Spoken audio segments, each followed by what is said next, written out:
औज़ुबिल्लाहिमिनश्शैतानिर्रजीम बिस्मिल्लाहिर्रहमानिर्रहीम। आज की जो वीडियो है, इसकी वीडियो के अंदर मैं आपको इफ़ एल्स इफ़ से रिलेटेड बयान करूँगा, जिसके अंदर हम पढ़ेंगे जी इफ़ के अंदर इफ़ एल्स इफ़ के अंदर हम किन चीज़ों को देखते हुए प्रोग्राम्स को लिखेंगे। तो सबसे पहले, क्योंकि जिस तरह आपने पिछली वीडियोस में देखा होगा, हमने सिंपल इफ़ के बारे में पढ़ा, फिर इफ़ एल्स के बारे में पढ़ा और उसके प्रोग्राम्स के बारे में स्टडी किया। आज हम मल्टीपल इफ़ एल्स के बारे में पढ़ेंगे। मतलब हमारे जो टॉपिक का नाम है वो है जी मल्टीपल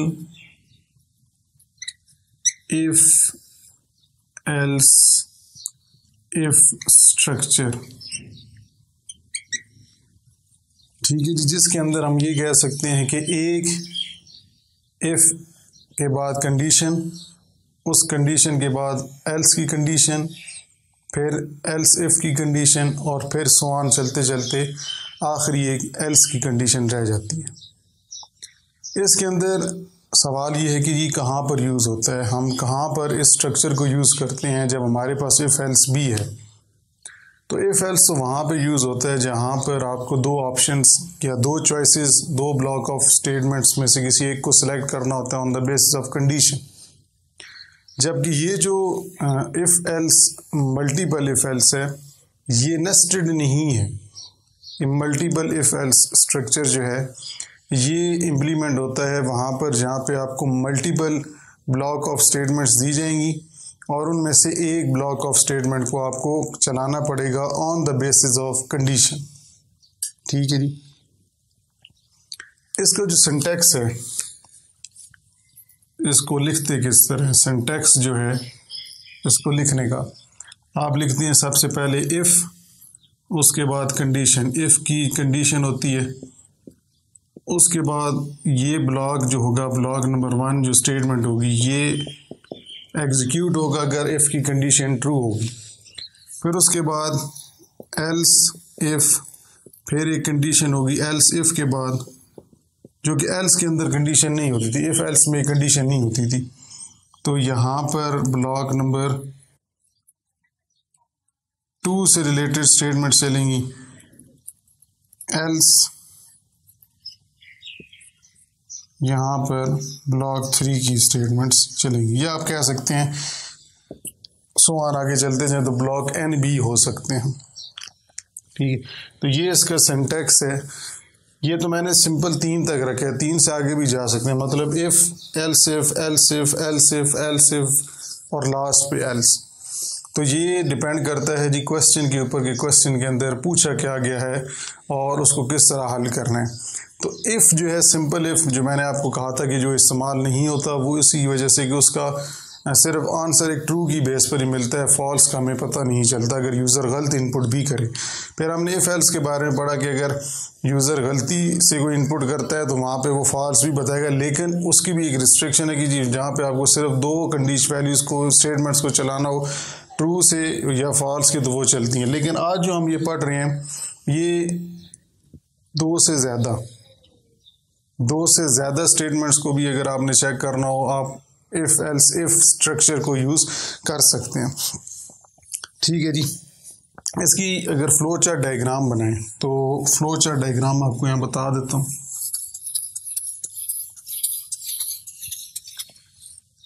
फ्लो चार्ट डायग्राम के अंदर ये है कि जी सबसे पहले एक इनपुट होती है जी, और यहाँ पर कंडीशन होगी। कंडीशन देखी जाएगी जी ट्रू है या फॉल्स है। अगर ट्रू होगी तो यहाँ पर ब्लॉक 1 वाली स्टेटमेंट्स चला दी जाएंगी, और अगर फॉल्स होगी तो इसी तरह आगे कंडीशन चलती जाएगी। यहाँ पे दूसरी कंडीशन चेक होगी। ठीक है जी, कंडीशन 2 चेक होगी, ये कंडीशन 1 थी। अगर कंडीशन 2 ट्रू होगी तो ब्लॉक 2 चलेगा, इसी तरह आगे ये चलता जाएगा। ठीक है जी, मतलब कहने का ये है कि इनपुट की अगर ट्रू है तो ये चलेगी, फॉल्स है तो अगली कंडीशन चेक होगी, अगर ट्रू है तो नहीं तो फॉल्स होगी। तो इस तरह सो ऑन आगे कंडीशन चलती जाएंगी। यहाँ पे हम कह सकते हैं ब्लॉक n तक जा सकते हैं, बहुत आगे तक हम जा सकते हैं। तो ये आपका जी कह सकते हैं फ्लो चार्ट डायग्राम है बेसिक, जो इफ एल्स इफ की कंडीशन ट्रू है तो ब्लॉक 1 चलेगा, फॉल्स है तो एल्स इफ पे चले जाएंगे, एल्स इफ के अंदर फिर कंडीशन ट्रू है तो ब्लॉक 2 चलेगा, नहीं तो से आगे इस तरह सो ऑन आगे चलते जाएंगे उस वक्त तक जब तक वो वैल्यूज़ मैच कर नहीं जाती। तो ये आपका जी multiple if else if structure. इससे रिलेटेड एक प्रोग्राम आपको बता देता हूँ। एक प्रोग्राम है जी जिसके अंदर यूज़र एक नंबर इनपुट करे और उस प्रोग्राम के अंदर ये यूज़र की इनपुट की बेस पर बताया जाए कि वो नंबर पॉजिटिव है, नेगेटिव है या ज़ीरो है। अब यहाँ पर इफ़ एल्स नहीं लग सकता क्योंकि यहाँ पे 3 ऑप्शंस हैं। जब 2 से बढ़ जाए तो फिर आप इफ़ एल्स इफ़ को यूज़ करते हैं। तो हेडर फाइल्स जिस तरह शुरू में हम लिखते हैं हैश इंक्लूड, उसके बाद जी studio.h, फिर हम लिखते हैं जी हैश इंक्लूड, चलिए एक ही लिख लेते हैं आज, हैश की दूसरी की ज़रूरत नहीं है, हैश इंक्लूड studio.h। उसके बाद हम लिखते हैं जी इंट मेन। इंट मेन लिखने के बाद हम यहाँ पर एक वेरिएबल बना लेते हैं इंट n और यूज़र से कहते हैं जी नंबर आप इनपुट करें, प्रिंट एफ इंटर ए नंबर, नंबर को इनपुट करें। इनपुट करने के लिए हम स्कैन एफ का यूज़ करते हैं और %d और एड्रेस ऑफ m हमने इंटर कर दिया। अब हम आगे कंडीशन लगाएंगे कि अगर वो number n is greater than 0 हो तो फिर क्या करें जी, तो वहाँ पे प्रिंट कर दें जी नंबर इज़ ग्रेटर देन 0। ठीक है जी, ये ब्लॉक ऑफ कोड क्लोज हो गया। फिर else if n is less than 0, अगर वो 0 से कम हो तो फिर हम लिखें जी प्रिंट एफ